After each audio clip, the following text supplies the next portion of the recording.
people there.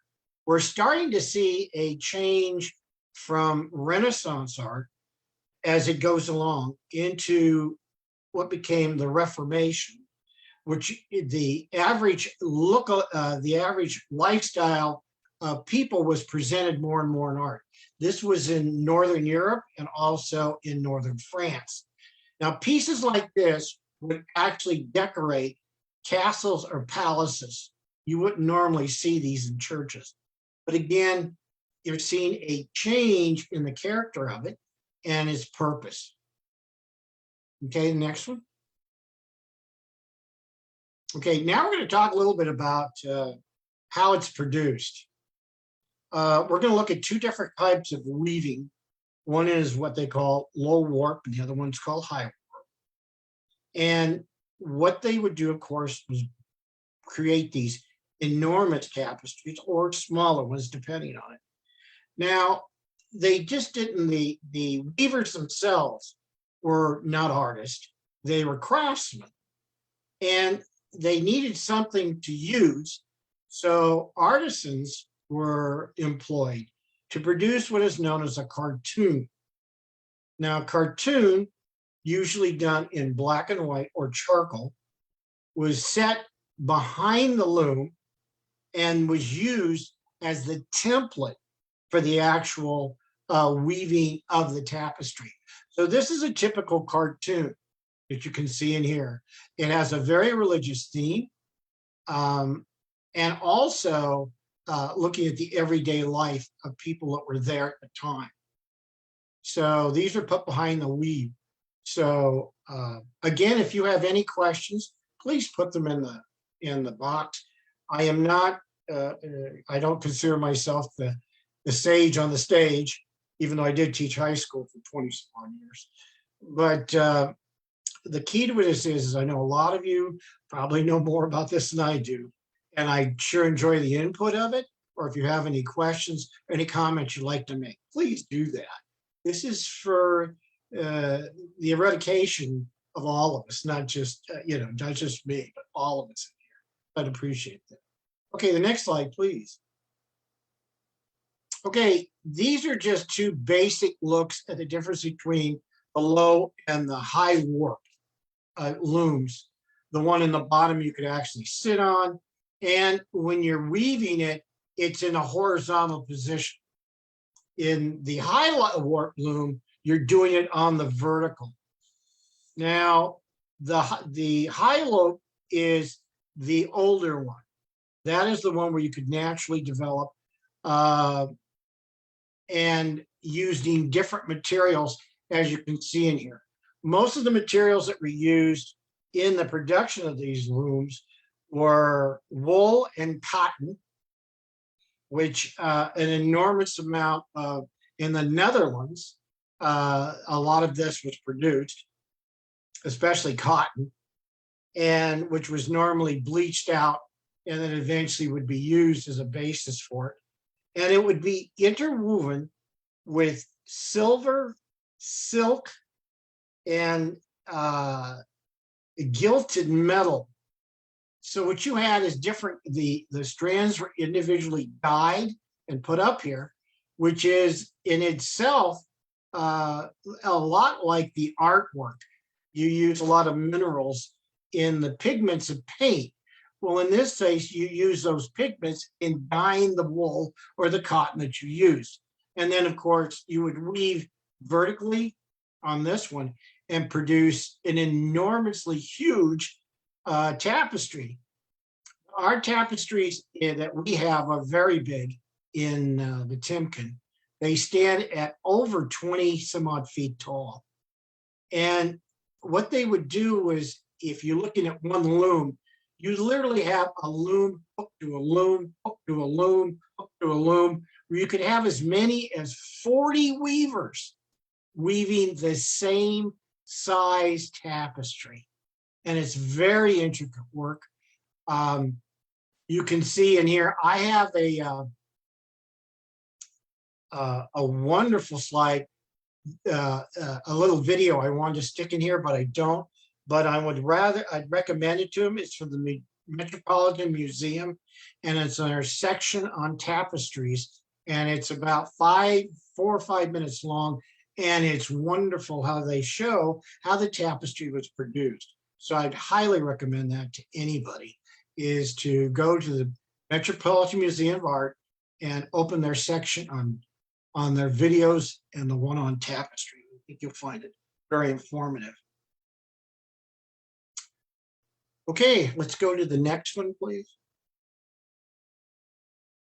All right, tapestry became, if we looked at the very first one, Our Lady of the Lady of the Senses, you'll notice it's fairly two-dimensional.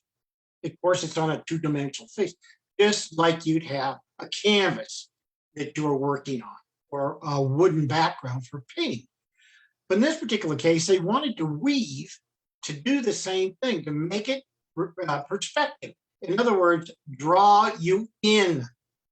So over the years, if you look at this one, this tapestry actually came from the school in Fontainebleau. But if you look at it really carefully, you notice it has a sense of depth by the colors and the shadings, which is perfected around the 14th and 15th century. And you can see that there is quite a bit of depth in this one. And this one was pretty ornate.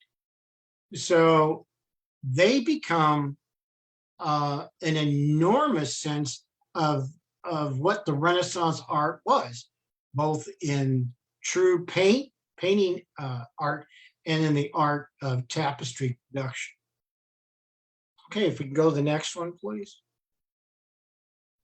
Now, this is typically a wall tapestry, again from the School of Fontainebleau. This is Hunters in the Landscape. You don't see as much perspective in this one as you did in the one before. Now, the actual producer of this one is anonymous, but it was produced around 1600. Now, tapestries had the other function of not only beauty, they also kept warmth within a castle. And for many of you, I believe here, have had the chance to tour castles, or even if you've gone to San Simeon up in Northern California, they have tapestries hung up there to keep the place warm. It was also a way to seclude rooms off. I don't know if any of you were able to see The Favorite. It was a film that came out a few years ago about Queen Anne of England.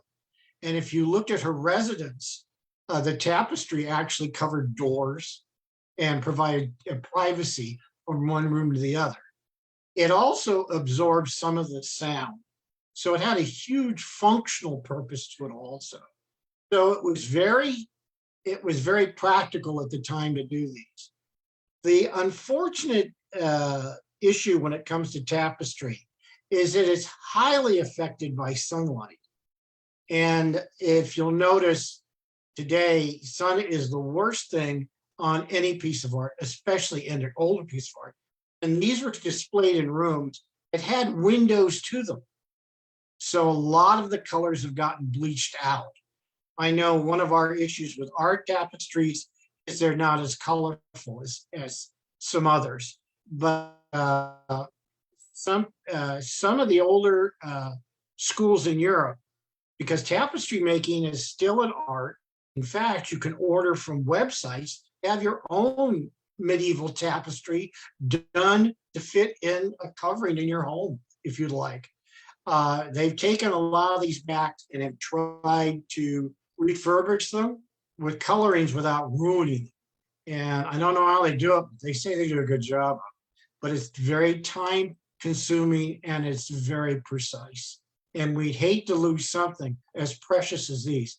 I've had a chance to see the tapestries when I was in Italy, and I was floored. Art really gets to me. That's why I became a docent. So these had an enormous sense of functionality about them. Okay, and I think we have one left. Now, this is tapestries in Kendalston Hall. These were produced in 1756. So now we have taken the tapestry from the very basics all the way to how it was used in 1700s.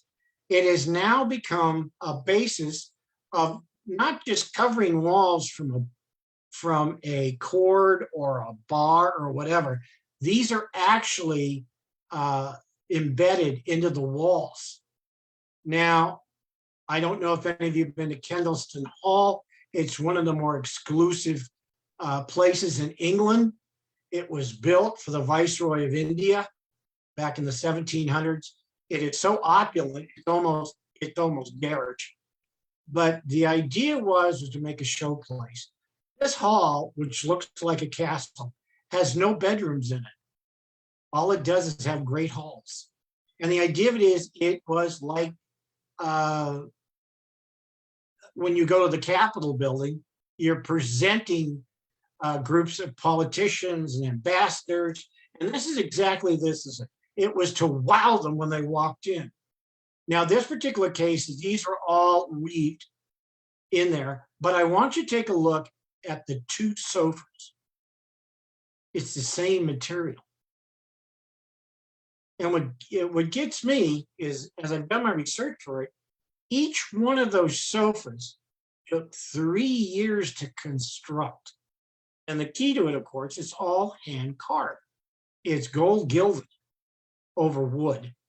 And that's the actual cushions which the tapestry is used. So it's one complete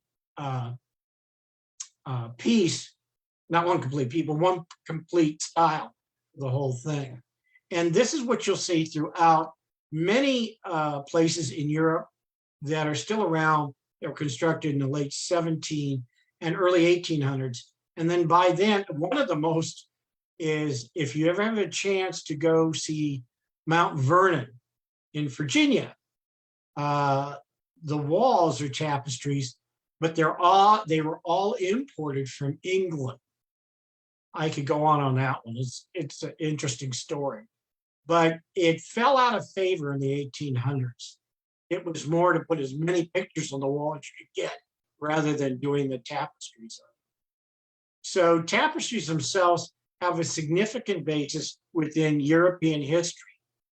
And I would really appreciate, again, any of your inputs that you'd like to do, or any questions that you'd like to ask. I probably could have added more tapestries. I looked at it for this particular lecture, but I'd be running into seeing the same thing over and over and over. And I tried to look for as many unique things as I could. So other than if you have any questions, that's the presentation for today. I appreciate everybody and everybody's input. So I'm going to send it back to Blythe and see if she has anybody who's had any input. Thank you so much, Manuel. That was amazing. I'm still just kind of a bit in awe of this photo here, I think. So I just want to clarify. So on the walls, what looks like wallpaper there, like some sort of upholstered walls, that's a tapestry actually covering the whole walls. That's exactly right. That's crazy. Now, and it's the same fabric used then on the couches. It isn't as thick, so it's probably mostly cloth rather than wool.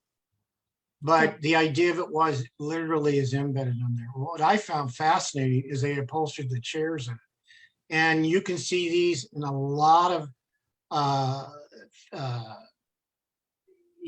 very beautiful homes that the wealthy and the rich elite lived in the late 1700s and early 1800s.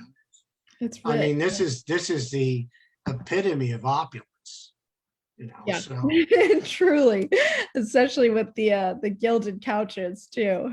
well, that's what I found more fascinating, especially than we heard that 3 years to construct one of them, because they're all handcrafted. I mean, that's a lost art. It's amazing. So we were able to get our Facebook Live to work, but So I just wanted to let everybody know of that. So far, if you're on Facebook Live, feel free. I didn't get to say this in the beginning, but if you're on Facebook Live, feel free to use the chat feature on Facebook, and those questions will get relayed to us, and I can relay them back to Emmanuel. And then we have one question from our chat here asking when and how were the Timken's tapestries acquired, if you know the answer to that. All I know is the tapestries were acquired prior to when the museum was opened. And because the museum was opened in 1956. And of course, this came from the Putnam family, who, by the way, if you go into San Diego Museum of Art, if you look at it, you'll see little badges on the bottom that says, Putnam, Putnam, Putnam. And until almost the 1930s, the Putnam family donated an enormous amount to the San Diego Museum of Art. And there was a disconnect between the art director in the 1930s and one of the older sisters, and they stopped providing for it. And then the Timken family, in conjunction with, I forget who it was, they did a collaboration. They inherited most of what the ladies had, because they died. They had no children. The Timkens were cousins. And what ended up was that then they started keeping their own collection. And of course, the museum was opened up in 1950. But there's a large amount of the Putnam collection that belongs to the San Diego Museum of Art.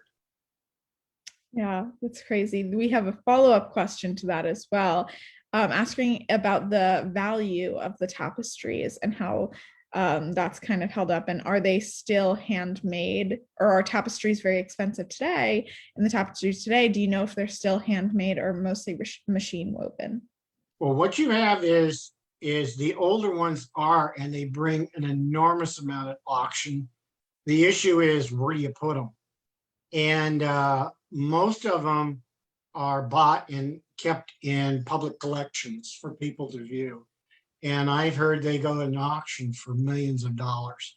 Now, today, you can go online and look European tapestries, and there are probably a dozen companies here in the United States that will weave one for you. They have people, because the art of weaving hasn't died.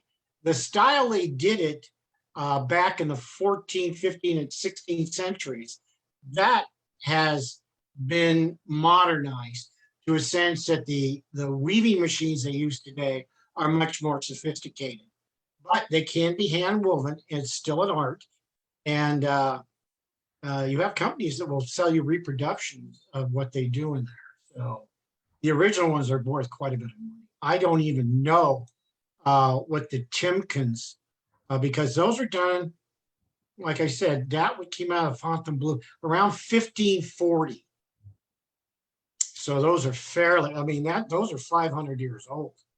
And I hope we can get them back up on the walls. The only issue is that ours have gotten faded very badly. And I don't know, I've heard stories about a restoration, but the intricacy of that could be very expensive. I imagine that's a terrific job for a weaver, and they are trained. And you still have people today, especially in Europe, that still weave for different companies, but not in the opulence of what we know it from during the time of the Renaissance. In terms of where you were saying, you have to figure out where to put them. I went to Catholic school in New York City, and a lot of those Catholic schools are in like those old mansions from the Gilded Age. And so they're kind of, those limestone buildings, again, very cold, like you were talking about. And so we actually, I remember in high school, had a couple of tapestries that were hanging up, and I believe they were, older from when the building belonged to the previous owner, Otto Kahn. And oh yeah, the tapestries they had during the Gilded Age, or you see Downton Abbey, those literally were taken from Europe. It's terrible to think that an enormous amount of this artistry, it was literally sold under the guise of people who are trying to make a profit. Um, one of the things, since I was a history teacher and I also traveled, I was in the Navy. One of the things I've always had a heart for is the Elgin marbles in London. I don't know if any of you have seen them, but they were ripped off, literally, the Acropolis in Greece. And to this day, for over 100 years now, the Greeks have been trying to get them back, and that's where they belong. But the British won't let them go. But this is how a lot of art ended up in this country. In fact, if you can think about it, I'm going to ask folks in here if you've been to Samsinian up at the Hearst Castle. And I have a little story if we have time to do this. They took us into the great room, and his mother, William Randolph Hearst, his mother, I'm going to use the word raped, literally raped Europe in the 1880s and 1890s. And I remember that in the great dining hall that they have, the chairs on the side literally came out of churches, Renaissance churches. What cracked me up was on the overhead, they had flags. And I couldn't understand what it was until the lady mentioned the point. Those are from the city of Vienna, and they represent the flags of the families, their coat of arms. And as some of you know, Siena runs a couple of years. They run this horse race in the middle of the square, the Capodoro. And the Hearst family, when they ended up giving it to D into the state of California, and that runs it. And I know the curator was up there, and he's going through them. And he goes, "Gee, some of these things look in bad shape. Some are 500-600 years old." So they wrote the city of Siena, and it says, "We're trying to get replacements for these." And the city of Siena said, "What do you mean replacements? We want them back." And they had not realized the Hearst family literally stole these darn things. So if you and they do have a King Louis or Cardinal Richelieu room up in, which has his bed in there, and there are tapestries on the wall, but those are tapestries his family ripped off. So if you can't make it to Europe, make it to the Hearst Castle. You'll be really impressed. Yes, and in terms of from the pieces from our collection at the Timken, if anybody is interested in the object acquisitions of the pieces in our collection, if you go to our website, we do have information on the provenance of the pieces in our collection that you can see listed there as well. So if you're interested in that side of things, we definitely have information for you to learn about there as well. And I don't see any more questions, but I want to give people another opportunity if they have anything else that they'd like to ask. I also wanted to thank Manuel for this amazing discussion. This was really great. And I'm so glad we actually kept this up on the screen, this photo, because it is just a great photo of the wonderful blue. I just, I kind of wonder how they got that color almost. And well, I had a chance, Blythe, to pick two or three. One's really beautiful. I couldn't get as clear a picture, and it's all red, and it's embroidered the same way in another residence. And the had individual chairs that were upholstered like that. And that's when I, doing more of my research, I found that this was very common, but in very high class residences. yeah. It's amazing. Well, it looks like we have no more questions. So with that, again, I'd like to thank you for giving this amazing presentation. I think we all quite enjoyed it. And I want to thank everyone for joining us today for this presentation. We really appreciate the support and we hope you learned a lot today. If you'd like, we have another presentation next Thursday, also at 11 a.m. And it's going to be entitled Decoding Great Masterpieces of the Timken. So if you're interested, that's 11 a.m. next Thursday as well. And so with that, I'd just like to say thank you. And I hope you all have a nice day. Goodbye. Thank you very much to everybody who come in. Please, when we open up, come back. I want to talk to you guys in person. Yes, hopefully that will be soon. We all can't wait.